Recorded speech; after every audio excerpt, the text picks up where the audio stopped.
affectueusement, papa est descendu sur le terrain, notamment au PK7, plein ciel, belle peinture, touchée du doigt, la misère dans laquelle sont plongés ses compatriotes. Dans ces quartiers sous-intégrés, Jean Ping a été accueilli dans une liesse populaire.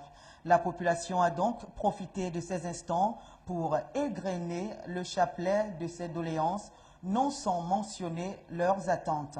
La simple présence de Jean Ping en ces lieux a été comme un calmant pour cette population qui garde tout de même espoir. Je vous invite à présent à écouter la réaction de Jean Ping qui était donc face à ses compatriotes. Nous avons suivi par les images qui nous étaient envoyées la catastrophe que vous vivez ici et ailleurs. Nous avons suivi ce qui vous est arrivé. Nous avons suivi aussi l'attaque d'aujourd'hui, de ce matin. Donc, nous venons vous voir d'abord pour constater les dégâts. Ils sont immenses. Nous les avons vus. Nous proposons. Ensuite, vous manifestez notre soutien total. Notre soutien total. C'est pour ça qu'on est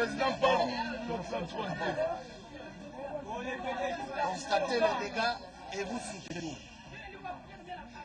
Mais nous voulons quand même dire un certain nombre de choses simples. Catastrophe que nous avons enregistrée.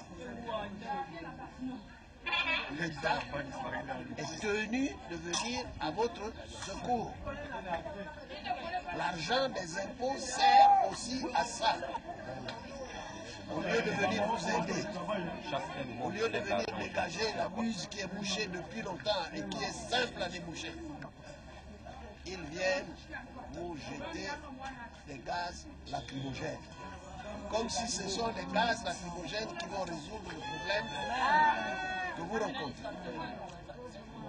J'irai plus loin. Un pays comme le Gabon a une armée. Cette armée a un corps qu'on appelle le génie militaire.